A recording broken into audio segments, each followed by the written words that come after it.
Yo, it's the Lord. Come watch me debate the first lady of fantasy sports. It's going to get nasty.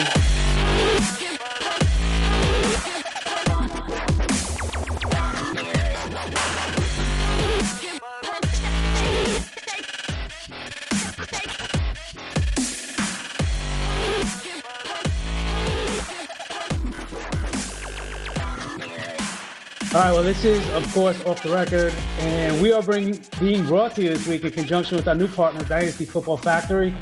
Please also don't forget our partners, FantasyAssembly.com, as well as Friends with Fantasy Benefits. I want to quickly note, if you missed out on a Revo Labels draft kit for football, fear not. They have basketball, hockey, baseball as well, so there's never too late of a time or it's never the wrong season. Go check out RevoLabels.com. Continue to use them and continue to use code NickelPressTV to save 10% on your order. Additionally, I'm still ringless, but custom fantasy rings. I'm waiting for them to send me the prototype so I can model it here for you. Win your league and look like the champion that a professional would look like and get your bling. Go to CustomFantasyRings.com. They have legit real rings. These are not little crackerjack prizes or anything like that. You can use code NickelPressTV there as well for free shipping and handling. And lastly, before I introduce our guests, don't forget, like us on Facebook, follow us on Instagram, follow us on Twitter, of course. And most importantly, you're on the YouTube channel right now, so please subscribe. And if there's anything at all at any point in this video that you enjoyed, click the thumbs up, because believe it or not, it really does help us out and make a difference. So with that being said, let me go ahead and bring in our guest this week. Full-time, I'm with Fantasy Draft. I pump out at least 14 articles a week for them. Then I do some articles for FanVice. I do some articles for RotoCurve. I do once a week for Daily Fantasy Cafe. So I'm kept pretty busy during the football season. This is like your for real job then. Oh yeah. I do this full-time. I love it. I wouldn't see myself anywhere else, as you can tell, which is why I take on about 35 different things a week. I'm saving the best for last, because I am trying to avoid the, I don't know what's going to come of this. This beautiful young woman as our guest this week happens to be in the Dream League presented by Razzball with Tehal and myself. And there's been somewhat of a crush that's developed over the last month or so from Mr. Beddick, the Lord. He's trying to make Miss Stern his Lordess. So, Stacie, please let the world know who you are and where they can find you as well. I'm Stacie Stern, and I'm the general manager of Head2Head Sports. Some of you may know me on SiriusXM Fantasy Sports. I'm called the First Lady of Fantasy Sports, which, by the way, is a huge honor because it was given to me a few years ago by Charlie Wiegert, who is the founder of CDM Sports and fought really hard for the industry against Major League Baseball Advanced Media. So he basically saved the industry and gave me the nickname. So I'm honored to have that nickname. You can find me on Twitter at Stacie Stern, and that's Stacie with an IE. And you can also find the Lord making overtures towards her each and every week on the Razzball Dream League, as I mentioned. Before we get into some topics of discussion this week, do you have anything to share with the world, sir? Me? Of course. You know, not a whole lot, man. It was a devastating Sunday with the Sea Chickens getting annihilated again, like clockwork, on the road against the Rams, the easiest money in the world. It happens every year, yet I picked the Seahawks in my betting thing just out of loyalty to the team, even though I know they have no shot at actually winning the game. It's a disgrace. I don't know what's wrong with the team, other than the offensive line is obviously kind of a problem. But other than that, like, what's the deal? We got all our weapons are healthy. I don't understand. Maybe Ricky can break that down to me, because I'm sure he's watched 24 hours of film on the game already since the game ended. And other than that, man, I'm just enjoying the Dream League. Being involved with Stacie on a daily basis is kind of my dream come true. I invited her into the league. She graciously accepted. She is our first lady of fantasy sports, and it's an honor to have Okay, let's be clear. She accepted a league invitation. I did. I know. Okay. Yeah. Actually, I posted something about it, and she responded. I didn't even specifically harass her for it. I threw out the line, and she bit. She did. She certainly did. And I'm going to stop you from throwing out any more lines right now. So as we move into some of the players of the first 2 weeks, we saw Danny Woodhead go down. Melvin Gordon is now the focal point of the Chargers offense. This has been your biggest surprise, Ricky, to this point in the season. Now, is it because going forward Woodhead is out of the picture, or is it based on what he was doing prior to this, and now that just becomes even better? Well, to me, it's a surprise because I was way off him. I mean, just a week ago, I was writing that Melvin Gordon was fool's gold, basically. Well, the rookie year goes by, he doesn't score a touchdown. I'm off him this year, because of the Ken Whisenhunt thing. He kind of has a affirmation for Danny Woodhead. Woodhead plays 50 snaps to his 23 in the opener, so those 2 touchdowns kind of seem like a fluke, honestly. I mean, Danny Woodhead outgained him in terms of yards per carry. He outtouched him, so I really didn't like him heading into week 2. And then, boom, Woodhead goes down, tears the ACL. And all of a sudden, I mean, Melvin Gordon, 27 touches. He catches 3 passes after he didn't catch a pass in week 1. They pretty much rely on him now that they don't have Woodhead, now that they don't have Allen. Whisenhunt's going to have to go with the run game. So he went from kind of a borderline RB3 to me to a borderline RB1, because we're talking about a Ken Whisenhunt offense that the last time he was with the Chargers, 6th in rushing attempts, 13th in rushing yards, 25th in touchdowns, and I don't think they'll be that low if they're giving Gordon these goal line carries. Remember, this is a guy who was compared to Todd Gurley in that draft class. So really his quick ascension is what's a surprise to me, how you can go from 1 week being like, I'm not going to touch this guy, to the next week being like, maybe I'll trade my top receiver for him. Did they just sign McCluster or something like that? So I'm concerned that they're going to try to dump those guys in there. I'm sure Stacie was going to bring this up. She's so intelligent, so lovely, so smart. But what I was going to say is that I'm just concerned with that with Gordon. But Gordon on Fantasy Pros, I think, is a consensus top 5 running back this week. So it's already like, and of course they're playing the Colts, so he's supposed to go off. So, but yeah, people are kind of expecting big things after those first 2 weeks. Would I trade my number 1 receiver for him? I don't know about that, but we'll see. I'm excited. I have Gordon in a lot of places, actually. So this is not that I ever root for people to get hurt, but, What's your take with Gordon? Are you surprised by him as well? Is he somebody you're riding out right now? I am surprised by him. I liked him a lot coming out of college because I watched him at Wisconsin and thought he was incredibly talented, but just, I don't know if he was underutilized last year. He was never... didn't learn the system, wasn't pass blocking well. So I had concerns going into this year. So I am surprised. I'm really intrigued by the McCluster signing, because I think that if they can figure out the balance of running with Gordon, north and south runner, opening up with Phillip Rivers, McCluster in space is pretty deadly. So I'm interested to see how he can fill in for that Woodhead PPR running back role. And then I think that lessens Gordon's value. So I would definitely trade high on Gordon now. Well, I'm going to keep it with you, since we're talking about running backs, and somebody that you've been kind of disappointed with through the first 2 weeks of the season is Eddie Lacy. Now, I tweeted out earlier today, he's in 48 career games. He's only carried the ball more than 20 times, 15 of those games, which is 31% of his career. In those games, he's averaged 23 carries and 103 yards. So is Eddie Lacy broken, or are his touches the problem here? I think it's kind of it's both. It's a systemic thing, I think, with the Packers, and I feel like they're not using him the right way. But then when I look at him, and I know he lost weight coming into camp this year, I'm looking at him now, and he looks like he's put on weight again. I don't know. He looks slow again to me. So I'm concerned about the Packers totally offensively right now, and they've got to get it in gear. But why are they bringing in Starks against Minnesota in opportunities that I thought would have been better for Lacy? So I'm concerned that systemically they don't know what they're doing with Lacy. I think he looks slow. If he could get me 100-yard games, I'm thrilled, right?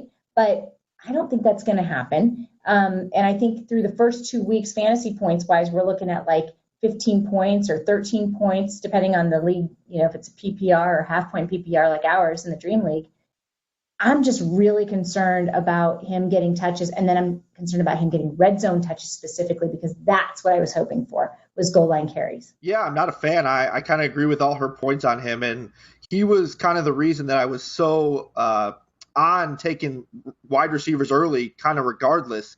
In one of my main leagues, I had the 5th pick, and I went with Allen Robinson because I looked at the running back selection, and I'm just like, I don't want any of these guys. I'm looking at 5th, 6th rounds. You got the, Fortes and even lower. I mean, I was pretty comfortable with a lot of guys, the quantity over quality, because I think that some of these early running backs just were overvalued, and Lacy looks like a guy who I agree. I mean, the releasing Sitton prior to the season didn't make much sense to me in terms of a guard, especially when you got Lacy, who's an inside runner, and the offenses look bad. Mind you, I think this Minnesota defense is one of the best 3 or 4 in the league, so I'm not totally freaking out, and I actually love the Packers this week. They're one of my favorite stacks in daily fantasy because I think everyone's going to be on the Saints. But I do think that this is just a team that's never going to fully utilize their backs. We've seen this Lacy story over and over and over. It's him, it's Starks. It's just a frustrating situation. The Packers are always going to be pass first. They're kind of one of those teams like the Patriots of the past that's used that short passing game instead of the running game when they can't get it going. I'm just not a fan of Lacy, who looks, again, slow to me. On the opposite end of that spectrum, your disappointment was Todd Gurley. Well, I'm a man of my puns, and I kind of tweeted on Twitter after that first game is that, with Case Keenum, the case is pretty closed on this offense. They suck until they at least make the switch to Jared Goff. I mean, I know they pulled out the win last week, but I mean, there was a stat, Michael Beller tweeted it out, that Gurley saw fewer than 8 men in the box 4 of his 19 carries this week. 4 out of 19. So, I mean, I think that's how it's going to be going forward until they're able to develop any kind of pass game. And no matter how good of a running back you are, if you have the whole entire defense shadowed over you, you're not going to be able to get it done. I don't care if you're LaDainian Tomlinson in his prime. You need a balanced offense. They're just not getting that. And until they have any semblance of it, I think it's going to be struggles for Gurley. And there were kind of signs of it down the stretch last year. I mean, he scored a bunch, but he was under 4 yards a carry in 6 of his final 8 games last year. So this is a trend that developed at the end of the year. And the team's getting nowhere near the goal line, so I don't know how you can expect any touchdowns from him. I'm legitimately worried about Gurley. I'm kind of downgrading him to a high-end running back, too, moving forward.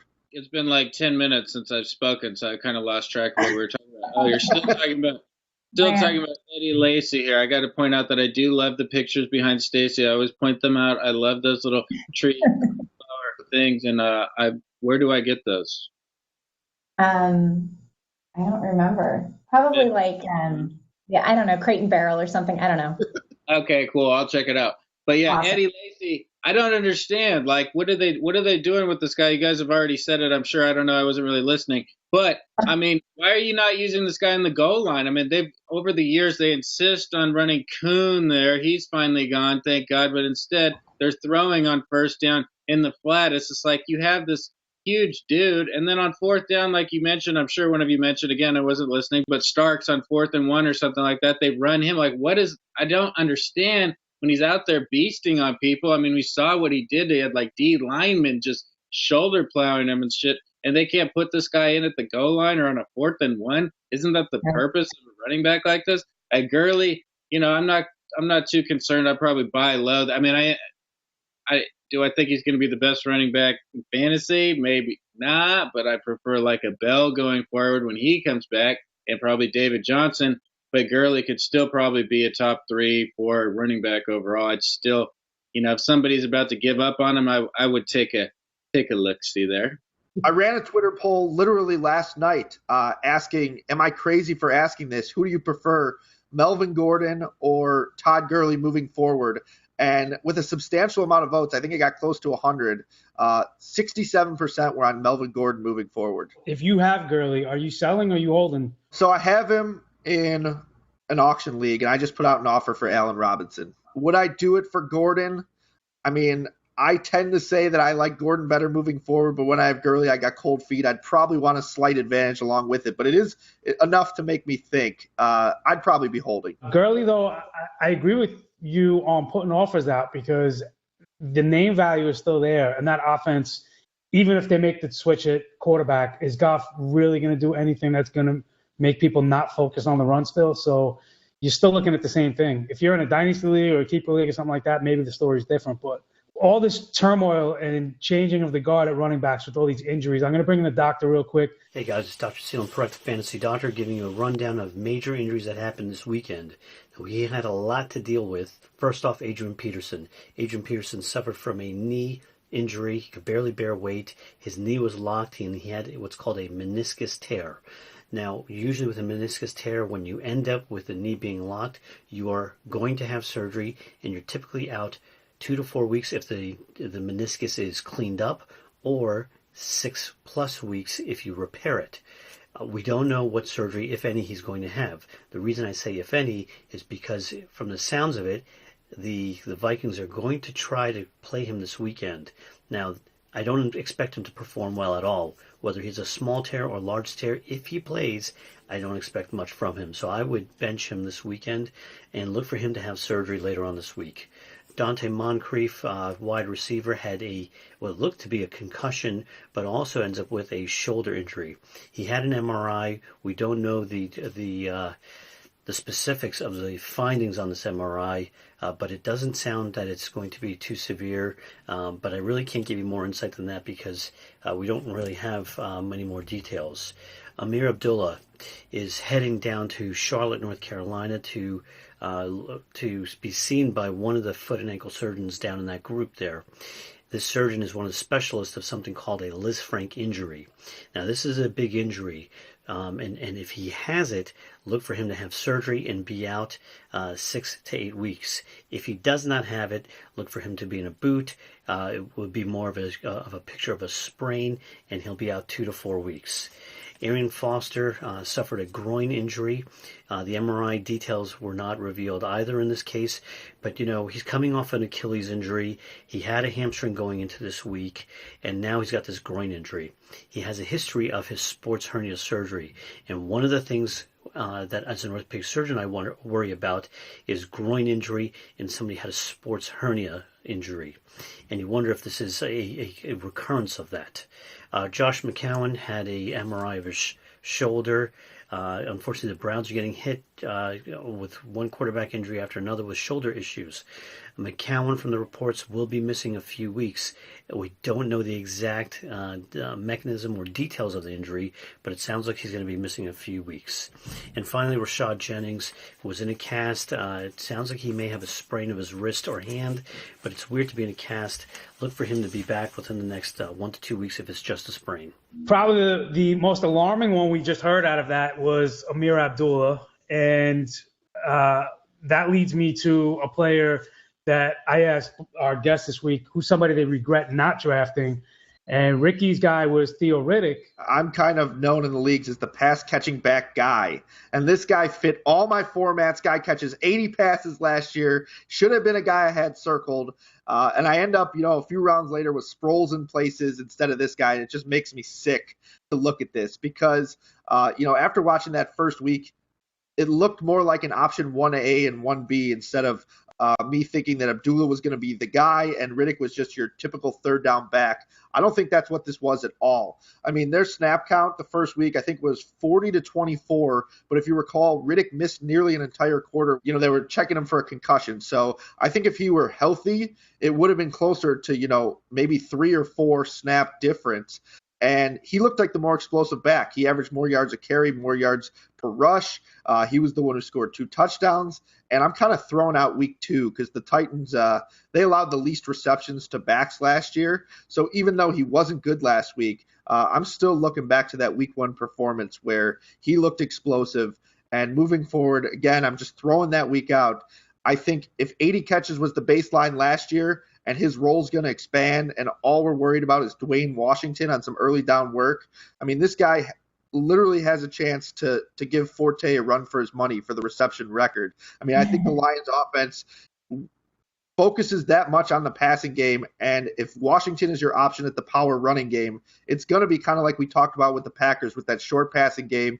Riddick will go in the slot. I really, really, really regret not taking this guy. I think he's got 90, 95, 100 catch upside, and I don't own him anywhere. Dwayne Washington's a legend. He went to University of Washington. He's a physical freak. We don't do white running backs. I'm assuming somebody named Zach Zenner. I'm assuming he's white. I don't pay attention to fourth string, nobody running backs. I actually know who he is. No, I'm not worried about him. Yes, Dwayne Washington's a freak. Yes, he always disappointed me at University of Washington. Yes, I was not a fan of his when he was here. But now he's in the pros. He's moved on. He's kind of become a man. It's shocking he even made the roster. And plus, they're working out the old veteran, the old legend, my boy, what's his name? The big dog, the guy who looked god-awful last season. I was a big fan of his until he just – Joik is back in the building. He's trying out. He probably got off the Burger King diet or whatever happened to him last year. I was disgusted to watch him play football last year.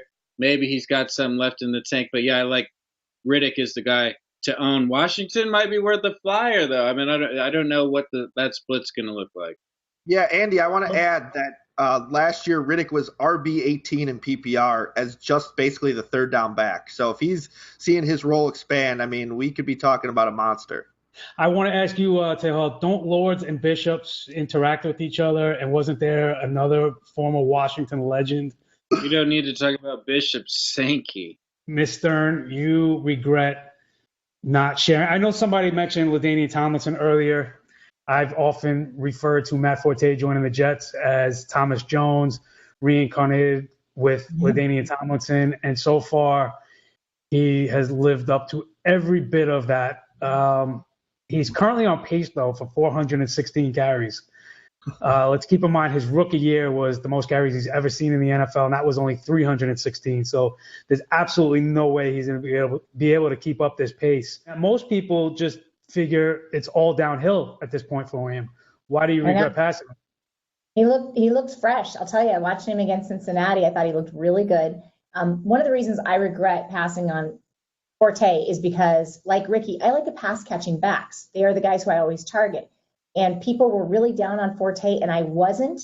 And I got nervous in a couple of drafts. So in the Rasball Dream League specifically, I wish I would have gone with my gut and taken him instead of such trash like Jeremy Hill, for example. Who took Forte? Is it you? I don't know. I don't know, but we're matched up against each other this week, so we'll talk about that later. The thing with Forte for me is he's going to continue to be involved in the passing game. And with Fitzpatrick, I don't have, a lot of I'm not optimistic that he's going to stay with guys like Brandon Marshall, who could get hurt. Eric Decker's steady. I'm not a believer in Quincy Enunwa. I know he's looked good through the first couple of weeks, but Forte is a steady guy who Fitzpatrick can dump the ball off to easily when there's a lot of garbage being thrown at them. And I'll tell you what, he doesn't look like he's slowing down. He looks like he's got something to prove. I didn't want you to excite Tehal any more than he already is just by you joining us tonight. So I appreciate you mentioning the Dream League, but please stop reminding him you guys are going to be alone head-to-head. Oh, boy. Week 3. If you missed out on Matt Forte, you obviously have not been watching Off the Record, because I've been leading the charge that he was somebody everybody should be wanting. Tehal was backing me up with that, more specifically because he was down on Bilal Powell. I got to admit, he was on my radar. I had him ranked, and then I got cold feet as well because I watched him at the end of last year, and I should have known better that it was just the bad Bears offense. But he looked like he was slowing down, and really probably any back at this point would look like it's slowing down. I mean, Todd Gurley might be half the back he is on the Rams right now if he were on the Bears. They're that bad. I mean, they're giving the Rams a run for their money for the worst team. So I should have known it was a scheme thing and not Forte, because he looks awfully good this year. I thought he lost a step, but it was just the offensive line, man. He just needed that change of scenery. You think this is going to last, though? I mean, they're grinding him out. Like, everybody loved Powell. Like, I mean, people thought it was going to – I mean, do you think he's going to continue to get 30 touches a game? I mean, I got to figure, like, he gets banged up at some point. Like, I mean, seems kind of ridiculous. I just said he's on a pace for 416 carries. That is – there's no way possible he can sustain that. So – if it's going to take 30 carries to get 100 yards, then no, he's obviously not going to come anywhere near that.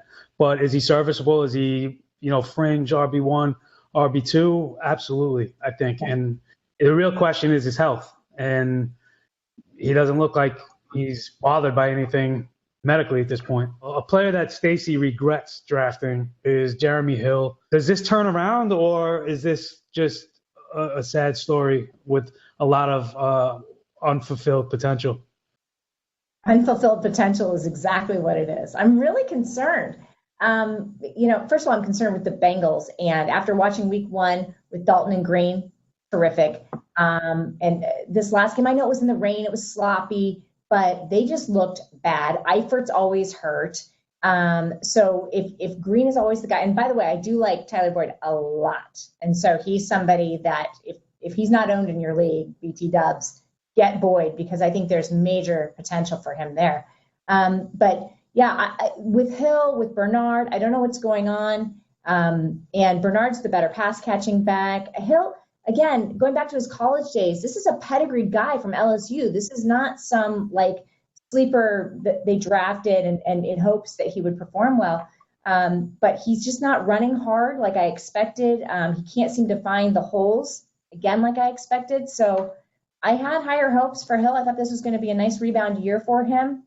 And I'm not seeing any of that potential come to fruition so far. Taha, can you find the holes? Andrew,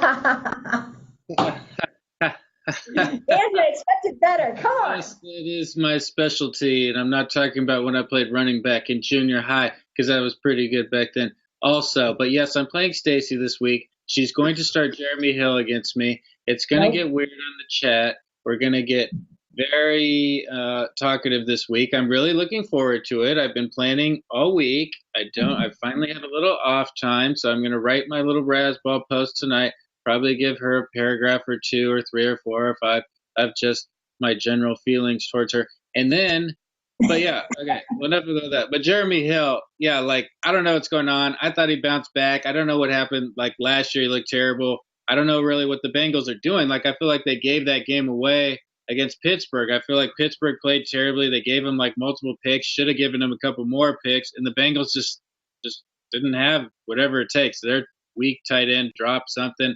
Stacie mentioned Eifert's always hurt. Boyd's cool. LaFell's not. I mean, Green's the legend. Stuff just doesn't look good. I mean, I thought their offensive line would be very good.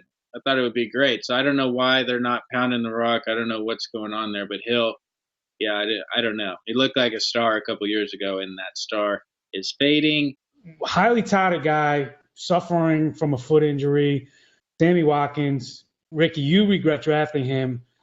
He doesn't look to be getting healthy anytime soon. It's hard to rest up a foot in season. What is your big regret with him, and what do you do with him if you have him on your roster now? I think if there was a week to start him, just on a hunch, it's this week because he's had 10 days to recover. So if the foot were ever going to be healthy, I know this team, the matchup isn't great. We're talking Arizona with some of the better corners. But they just fired the offensive coordinator. The new one says they're going to feature him. The schedule's not friendly to him. Let's put it that way. I mean, their bye's not till week 10, which is really frustrating. It worries me. I mean, there's not a whole lot you can do with Sammy Watkins unless you want to sell low on him. But I think if that foot were to get healthy at any point, let's say 3 weeks down the road, he goes without taking a big hit. And all of a sudden it starts feeling better. I look at last season down the stretch, and I really worry about giving him away for nothing, because if he can get healthy, let's say he makes it through that week 10 bye, down the stretch, he could be a guy who wins you a championship. So I'm staying put on him. I'm using him this week if you don't have any better options. I'm hoping he gets it done. If he doesn't this week, you're really in trouble. Well, I'm going to stay with you, Ricky. I asked if you only had one waiver claim or who's your priority on the waiver wire. You responded with Jerick McKinnon. Obviously, the Adrian Peterson news is still kind of up in the air. Is he going to play? How much time is he going to miss? Why are you putting all your eggs in McKinnon's basket? Well, I'm not really confident in any of these waiver claims this week, honestly. If Tyrell Williams is taken, then it's a bunch of backs that I'm not in love with. I don't think Stewart's going to be out too long. I'm not in love with Whitaker. If you're looking at that Miami back situation, I kind of like Kenyan Drake, but I don't think there's going to be enough there. And now reports that Arian Foster should probably play this weekend.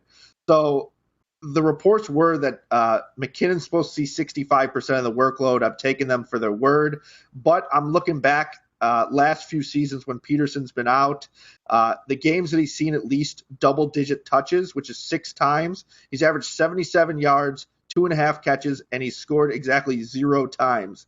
So I think this isn't a week I'm running to the waiver wire to really grab anyone unless someone drops someone stupid or Tyrell Williams is available. Stacie, Ricky mentioned Kenyan Drake, who was your priority claim this week. I don't get it. So please give me a reason why to believe you know what you're talking about here. So 2 things. First of all, when I'm doing my waiver wire pickups, I'm looking a couple weeks out, right? I'm looking to the future. I'm not always looking for this week. And in fact, if I'm trying to pick up somebody for week 3 right now, then I'm not a very good fantasy football player because I should be thinking ahead a few weeks. Secondly, tell me if you've heard this before. Arian Foster, soft tissue issues, gets injured. Bam, it's happening. That guy cannot stay healthy. He doesn't eat meat. I have a big problem with that. So vegetarian running backs in the NFL don't work. Kenyan Drake is actually, he's a good size. He's over 6 foot. He's 210 pounds. Look, he played at Alabama with TJ Yeldon, with Derrick Henry, with Eddie Lacy. He's a good power back, but he's also a good pass catching back. Jay Ajayi is in the doghouse with Adam Gase. I mean, he was a healthy scratch for week 1. He's not a guy that they love, be it attitude, be it talent. I don't think he's that talented in the first place. So I think Drake is a sneaky pickup now. And that's part of playing fantasies. You've got to find guys ahead of time who your opponents in your league don't know much about and don't expect to be on the scene. So I think Kenyan Drake has a chance at being an RB1. If Foster's out and if Jay Ajayi is in the doghouse, it can happen.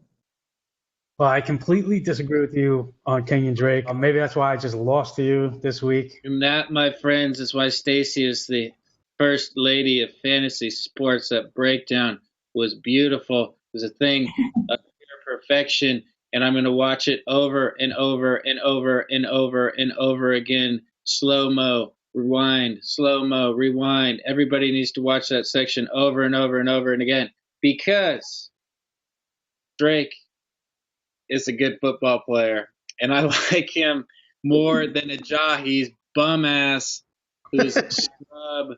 I have no respect for him. We had some guests on this show who just worship Ajayi for reasons I'm not aware of. Richard, Javrin, whatever. Come back on the show anytime because it's ridiculous. His obsession has gone beyond sickness. It's disgusting. I don't understand where it came from or why it happened, but it's gross. He's as obsessed with Ajayi as you are with Stacie Stern.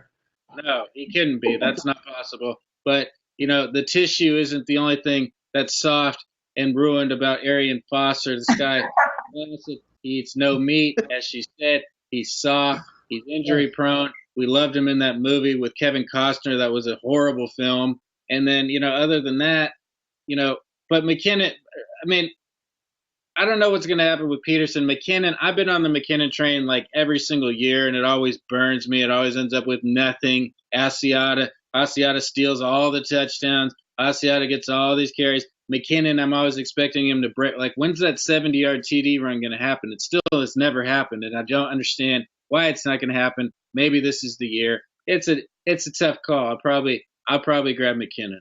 Well, sticking with the Vikings offense, we're going to wrap this up. I ask my guests each week to give me a story they're most intrigued by, and both guests this week had some part of the Vikings that were intriguing them. Please summarize and plug away. Okay, so I think that if you would have said at the beginning of the season that the Vikings were going to be 2-0 after beating the Packers with Sean Hill and then Sam Bradford as their quarterbacks, there's no way that anyone would have believed it. And as good as their defense is, I didn't expect to see the offensive performance from Diggs that we've seen. Stephon Diggs is a terrific talent, but he's making his quarterbacks look pretty good. So I think the Vikings are the big story right now that everyone's pretty excited about and interested in.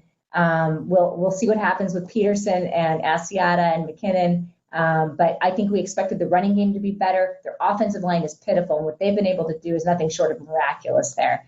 As for where you can find me, I run Head2Head Sports. It's head2head.com, the original season-long salary cap game since '94. You can find me on Twitter at Stacie Stern. That's at Stacie, Stacie, Stern. Excellent. And I'm going to throw it over to you, Mr. Sanders. Same deal. Yeah, who thought this guy was going to turn into a number one receiver? Who thought Sam Bradford was going to come save the day for any team ever? But that looks to be happening. I mean, you look at his numbers both weeks. Really, the average depth of target was the same. But here's what stands out to me. The yards per target with Bradford, 20 compared to 11.4 with Hill. That was fourth best of the week. He caught all 9 targets. They used him everywhere. And what really intrigues me about this guy, now that I went back and looked at it, is everyone, considers Norv Turner the running back whisperer. But how about Norv Turner was the guy that when Josh Gordon went for 1,600 yards, we all remember that magical season. He was the guy. I mean, there was an offense with 1 target. There's, again, an offense with 1 target. So I just look at this, and I see the parallels between these guys. An emerging receiver who all of a sudden busts out. I don't think this is phony by any means. Bradford really seemed to like him. Again, they used him everywhere, kind of like they did with Gordon. I remember them using him out of the slot. So I think Stephon Diggs, that monster performance against a division rival, is the beginning of things to come. I think he's a wide receiver 1 moving forward. I wasn't really a believer coming into the season, but all it took was 2 games. So I think Stephon Diggs is going to be the leader of this offense. He's really going to be relied upon like Gordon was. As for where you can find me, pretty much anywhere in the industry at this point. But Twitter handle @RSandersDFS. I write the content for Fantasy Draft. It's kind of like the DraftKings playbook, except it's just yours truly for most of it. I do a podcast with London Fletcher, so you can find that there. I write at FanVice. I write at Daily Fantasy Cafe, and I write at RotoCurve, and it's hurting my brain to remember all these places at once, but there's where you can find me. Awesome. Good. The same Norv Turner, who isn't he also the Cordarrelle Patterson destroyer? That Norv Turner. Mr. Baddock, you have anything you want to say to the masses on this stuff in particular? Yeah. We all remember when Cordarrelle Patterson was going like in the 3rd round. Was that last year or the year before? I've lost track of time. That was insane. Norv Turner's going to go there. I still don't understand how that guy has somehow gotten worse at playing football every year, how he was able to do what he did his rookie year. By the way, both these guests are spitting hot flames constantly, rapid fire. What an honor to be with 2 legends like this on this show. It's incredible. What else were we? Oh, Sam Bradford. Was I wrong about Sam Bradford my whole life? I hated the guy at college. I hated when the Rams took him number 1. And then I watched that Viking. I clowned the Vikings for trading a first-round pick for him. And I watched that game, and I'm like, this guy's better than Teddy Bridgewater I've ever seen. Like, I've never seen Teddy Bridgewater have that good of a game or look that good ever in my life. Stephon Diggs, I said, oh my God, is this guy a top 10 receiver in the NFL right now? This guy looks insane. And then I had Doug Gottlieb saying the same thing on the radio the next day. I'm like, he's reading my tweets. He's stealing my information. It is everywhere. Going crazy. Diggs is legit. It's legit. Thank you to our guests, Stacie Stern and Ricky Sanders, for joining us. This was Off the Record, episode 8. Next week, we will be joined by Dynasty Frank of the Bull Rush podcast, as well as Joel Holka, who writes for 4 for 4 currently and is becoming the running back specialist throughout the industry. Real quick, don't forget, like us on Facebook, like us on Instagram, subscribe to this channel, like the video, all that good stuff. And don't forget to check out Dynasty Football Factory, Fantasy Assembly, and Friends with Fantasy Benefits. We will see you next week. Thanks for tuning in. Can we just have these 2 back on next every week? That's what I want to do. We can if it works. I know they normally get paid, but we can work something out. If it works with their schedule, I will certainly float them some more dates. Thank you. You're welcome.